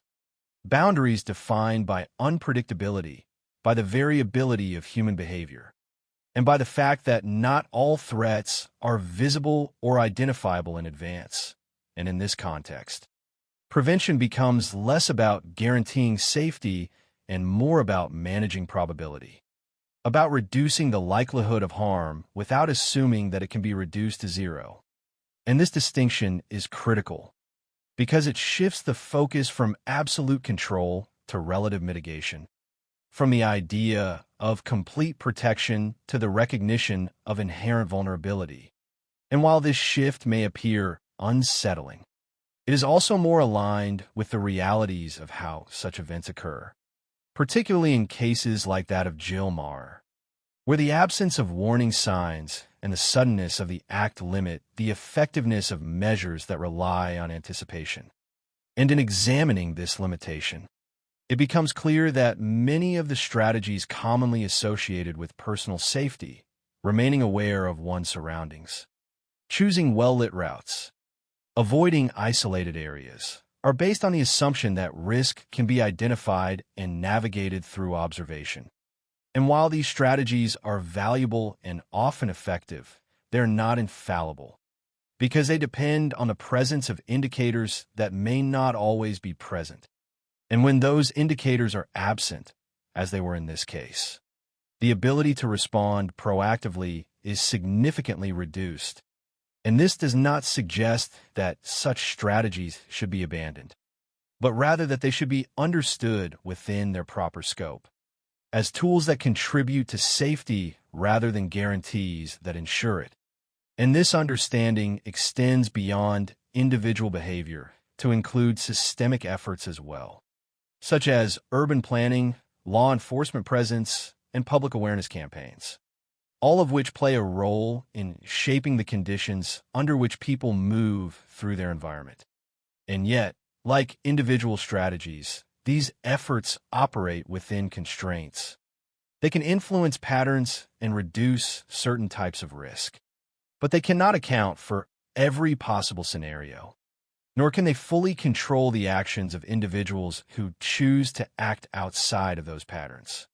And it is within this intersection of effort and limitation that the concept of prevention must be situated, not as a definitive solution, but as an ongoing process, one that requires continuous evaluation, adaptation, and a willingness to acknowledge that even the most comprehensive measures cannot entirely remove the possibility of harm. And in reflecting on the case of Jill Marr, this acknowledgement becomes an essential part of understanding its broader implications, because it reinforces the importance of approaching safety with both awareness and realism, recognizing the value of preventive actions while also accepting the limits of what those actions can achieve. And in doing so, it encourages a more balanced perspective, one that does not rely on the illusion of complete control, but instead embraces a more nuanced view of risk, one that is informed by both the possibilities and the constraints that define how safety is experienced in the real world. How the story extends beyond the event, as the case of Jill Marr moved beyond the immediate facts and into the public sphere. It entered a phase where the event itself was no longer the only focus, but rather how that event was interpreted, communicated, and remembered over time. Because once a case becomes widely known, it transforms from a sequence of actions into a narrative. And that narrative carries its own influence, shaping perception in ways that extend far beyond the original moment. And in this transformation, the role of media and public discourse becomes central, not in altering the facts, but in selecting which aspects of those facts are emphasized, how they are framed, and how they are connected to broader social concerns. And in the case of Jill Marr, The narrative that developed was built around a powerful contrast. The contrast between normal life and sudden violence, between routine behavior and irreversible consequence. And this contrast resonated deeply because it was immediately recognizable. It did not require specialized knowledge to understand, and it reflected a situation that many people could imagine themselves in. And because of this, the case did not remain distant or abstract. It became immediate, personal, and emotionally accessible. And this accessibility is what allows a case to take hold within public consciousness, to move beyond being a singular event and become a reference point for broader discussions about safety, vulnerability, and risk. And as this narrative solidified, it began to influence not only how this case was understood, but how similar cases were interpreted, creating a framework through which new events could be compared and contextualized. And in this way, the story of Jill Maher extended beyond its own boundaries, contributing to a larger pattern of meaning that shaped public awareness. And yet, this process of narrative construction also introduces a subtle tension, because narratives, by their nature, simplify. They organize complex realities into forms that are easier to process. And while this simplification is necessary for communication, it can also lead to a narrowing of perspective, where certain details are highlighted while others are minimized, and where the complexity of individual circumstances is sometimes reduced to fit a more coherent storyline. And this does not mean that the narrative is inaccurate, but rather that it is selective, that it reflects choices about emphasis and interpretation. And these choices influence how the case is remembered, how it is discussed, and how it informs future thinking. And in recognizing this, it becomes important to approach such narratives with a degree of awareness, to understand that they are both informative and interpretive, that they convey facts while also shaping the meaning of those facts. And in doing so, they play a dual role.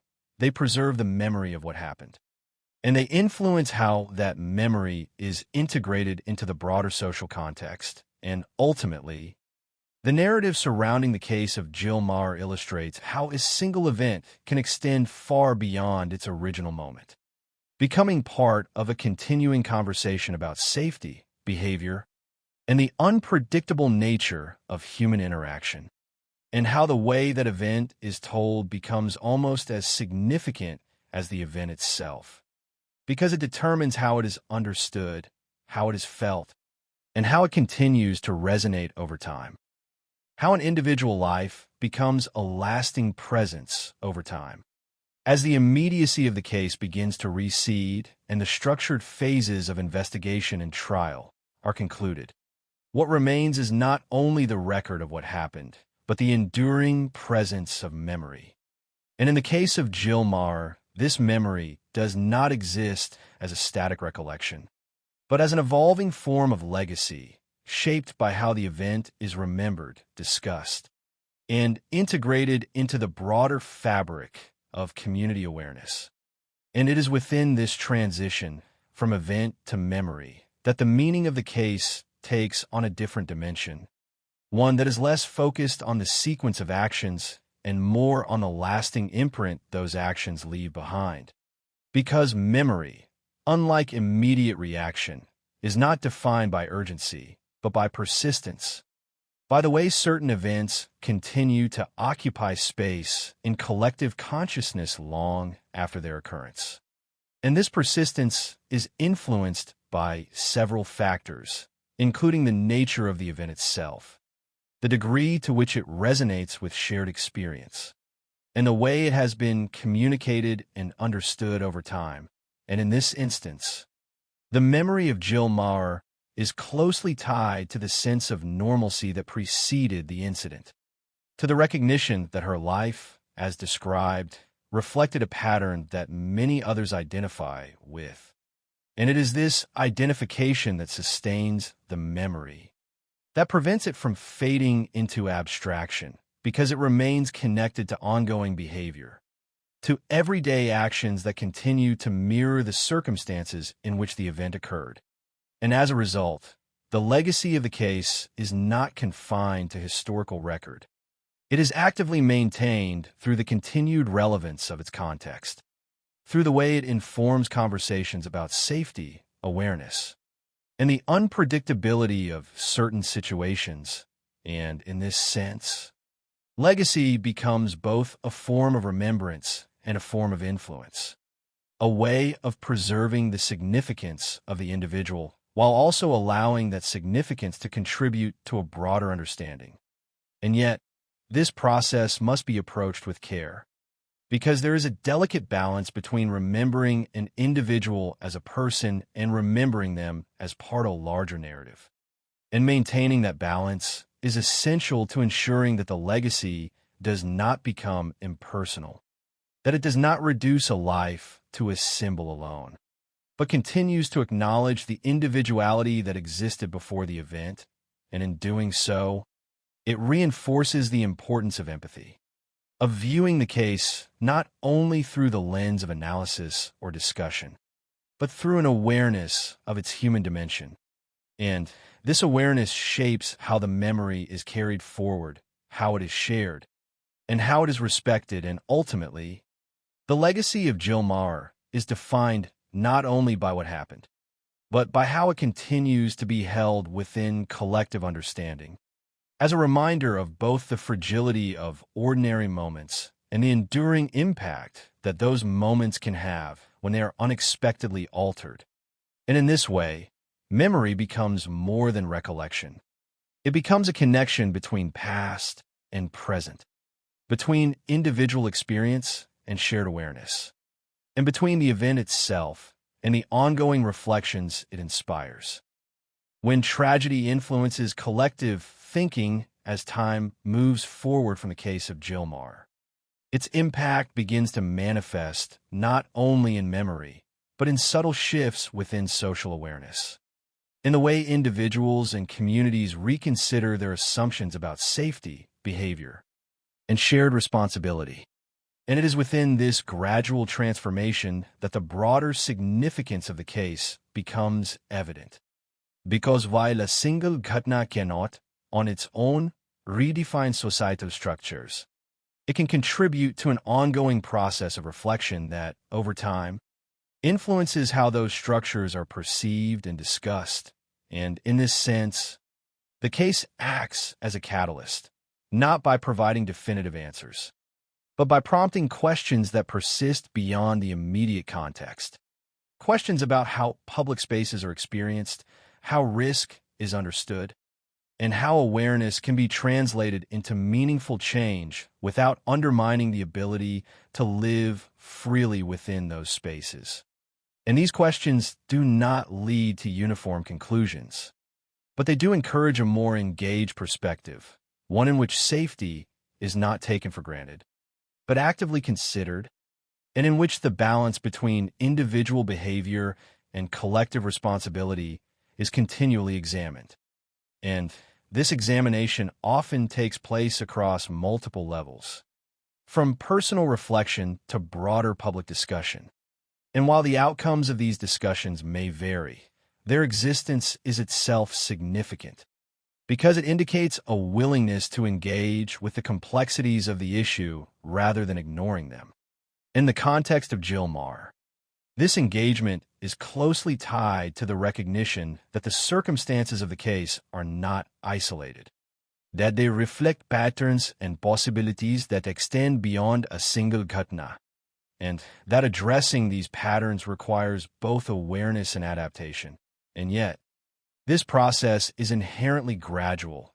It does not produce immediate or universally accepted solutions, but instead unfolds over time, influenced by new information, changing perspectives, and the ongoing interplay between experience and understanding.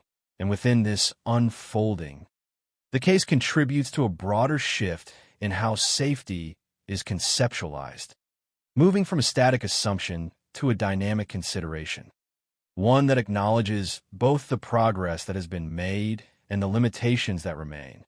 And in doing so, it encourages a more realistic approach, one that does not rely on the expectation of complete security, but seeks to enhance awareness and resilience within the existing framework of everyday life. And ultimately, the influence of the case lies not in a single outcome or policy, but in its ability to sustain attention, to keep certain questions present within collective thinking, and to serve as a reference point for ongoing efforts to understand and navigate the complexities of safety in a way that is both informed and balanced. And in this way, the legacy of Jill Maher continues to evolve, not as a fixed conclusion, but as part of a continuing dialogue that shapes how individuals and communities interpret and respond to the realities of their environment. The unanswered question that remains even after the legal resolution, the public discussion, and the gradual integration of the case into collective memory. The story of Jill Maher does not conclude in a way that feels complete, because while many aspects of the case have been addressed, responsibility has been established, the sequence of events has been understood, and the broader implications have been explored, there remains an underlying question that resists final resolution. A question that exists not within the details of the case, but within its meaning. And that question is both simple and profound. How can something so ordinary lead to something so irreversible? And it is this question that continues to give the case its enduring significance, because it touches on a fundamental tension within human experience. The tension between predictability and uncertainty, between the structures that create a sense of order and the moments that disrupt that order without warning.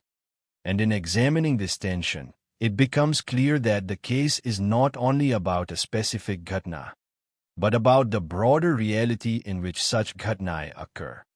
A reality in which safety is never absolute, in which risk cannot be entirely eliminated, and in which the boundaries between normality and danger are not always visible in advance. And this realization does not negate the value of awareness or precaution, but it does place them within a more realistic context, one that acknowledges both their importance and their limitations, and in doing so, it shifts the focus from seeking certainty to developing understanding, from attempting to control every possible outcome to recognizing the inherent unpredictability that exists within everyday life. And yet, this understanding does not diminish the impact of what happened. It does not make the loss any less significant, nor does it reduce the importance of the individual at the center of the case. Because beyond all analysis and reflection, the story remains grounded in the life of Jill Maher, a life that was part of the ordinary flow of experience, a life that followed patterns shared by many, and a life that was altered in a way that continues to resonate. And it is this resonance that ensures the case is not forgotten, that it continues to be referenced, reconsidered, and reflected upon, not only as an example of a particular ghatna, but as a reminder of the broader questions it raises, questions that do not have simple answers, but that remain relevant precisely because of their complexity, and in this sense, the conclusion of the case is not defined by closure, but by continuation, by the ongoing presence of those questions within individual and collective thought, and by the way they influence how people understand their environment, their behavior, and the nature of safety itself, and ultimately, the case of Jill Maher leaves behind more than a record of what occurred. It leaves behind a framework for reflection, a way of thinking about the relationship between ordinary life and unexpected ghatna, and a reminder that even in the most familiar circumstances, there exists a degree of uncertainty that cannot be entirely resolved, only acknowledged, understood, and carried forward as part of the broader human experience. Living with what cannot be fully resolved as the case of Jill Maher settles into the long arc of reflection. Beyond the immediate shock, beyond the structured conclusions of investigation and trial, what remains is a quieter, more internal process, a reckoning that does not take place in courtrooms or headlines, but within the minds of those who continue to move through the same kinds of spaces, engage in the same kinds of routines, and carry with them the awareness that something irreversible once occurred under circumstances that felt entirely ordinary. And it is within this awareness that the final dimension of the case emerges, not as a new set of facts, but as a shift in perception, a subtle but lasting change in how everyday life is experienced. Because even as routines continue, even as streets remain the same and actions remain familiar, there is now an added layer of understanding, an acknowledgement that the predictability of those routines is not absolute, that it exists within limits that are not always visible. And this acknowledgement does not necessarily lead to fear, nor does it require constant vigilance, but it does introduce a form of consciousness, a recognition that safety is something that is navigated rather than guaranteed. And in this sense, the legacy of Jill Maher becomes part of a broader human experience, one that involves balancing awareness with a need to live freely, to continue engaging with the world without allowing uncertainty to define every action. And this balance is not fixed. It varies from person to person, from moment to moment, influenced by individual perspective, by personal experience, and by the way each person interprets the meaning of the case within their own life. And for some, it may result in changes to routine, in small adjustments that reflect a desire for greater control, while for others, it may exist more as an underlying awareness, something that informs perception without significantly altering behavior. And neither response is inherently right or wrong, because both are attempts to reconcile the same fundamental reality that the world, while often predictable, is not entirely so, and that within its patterns there exist moments that cannot be fully anticipated or prevented. And in coming to terms with this reality, there is a form of acceptance, not of the Ghutna itself, but of the limitations of certainty, the understanding that not all risks can be eliminated, and that living with this understanding is part of the human condition. And yet, even within this acceptance, there remains a sense of continuity, a recognition that life does not stop, that routines persist, that people continue to move, to connect, and to engage with their environment in ways that reflect both their awareness of risk and their resilience in the face of it. And it is within this continuity that the final impact of the case can be seen, not as a disruption that permanently alters the structure of daily life, but as a presence that coexists with it, shaping perspective without completely redefining it. And in this way, the story of Jill Maher does not end with a definitive conclusion, but continues as part of an ongoing dialogue between experience and understanding, between what is known and what remains uncertain, and between the desire for safety and the reality of a world that cannot be fully controlled. And it is within this dialogue that the case finds its lasting place, not only as an event to be remembered, but as a reminder of the complexities that underlie even the most ordinary moments of human life. How routine continues in the shadow of awareness in the long stretch of time that follows the case of Jill Maher. What becomes most apparent is not a dramatic transformation of daily life, but rather its continuation, the persistence of routine, of movement, of ordinary actions that resume despite the knowledge of what has occurred. And it is within this continuation that the true complexity of the aftermath is revealed. Because life does not pause indefinitely in response to a single Ghutna, no matter how impactful. Instead, it adapts.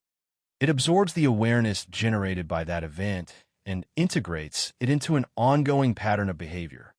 And this integration is often subtle, not always visible in overt changes, but present in the way individuals think about their surroundings, in the way they interpret certain situations, and in the quiet adjustments they may or may not choose to make. And in this sense, the aftermath is not defined by a clear before and after divide, but by a gradual blending of past experience with present action, where the memory of the case exists alongside the necessity of continuing forward.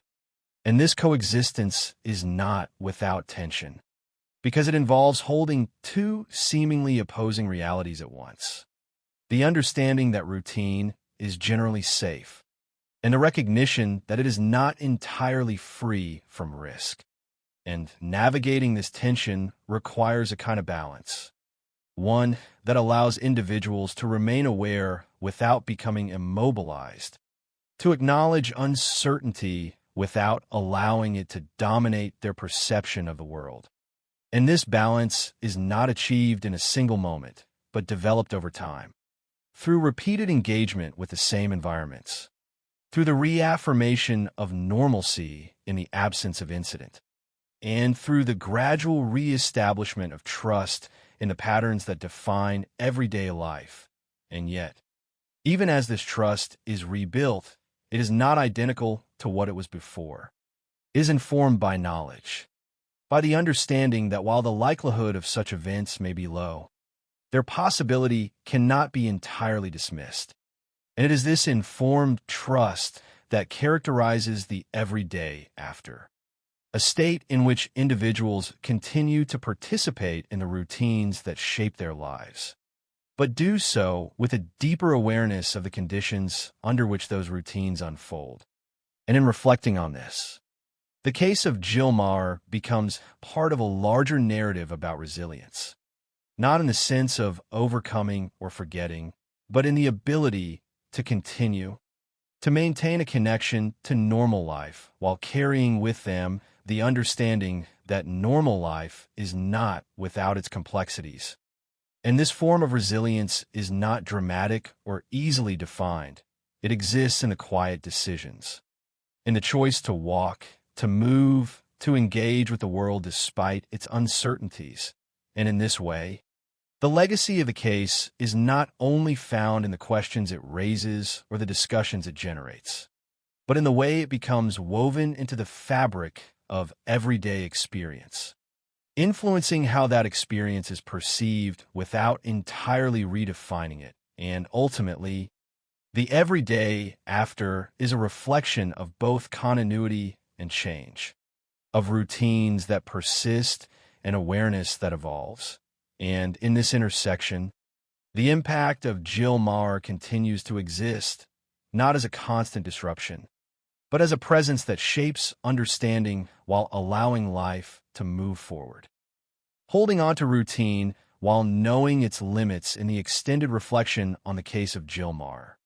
What gradually becomes clearer is not only the persistence of everyday life, but the fragility that underlies it, a fragility that is not always visible, yet becomes impossible to ignore once it has been revealed, because normalcy, as it is experienced day to day, is often built on repetition and expectation, on the idea that what has happened before will continue to happen in the same way. And for the most part, this assumption holds true.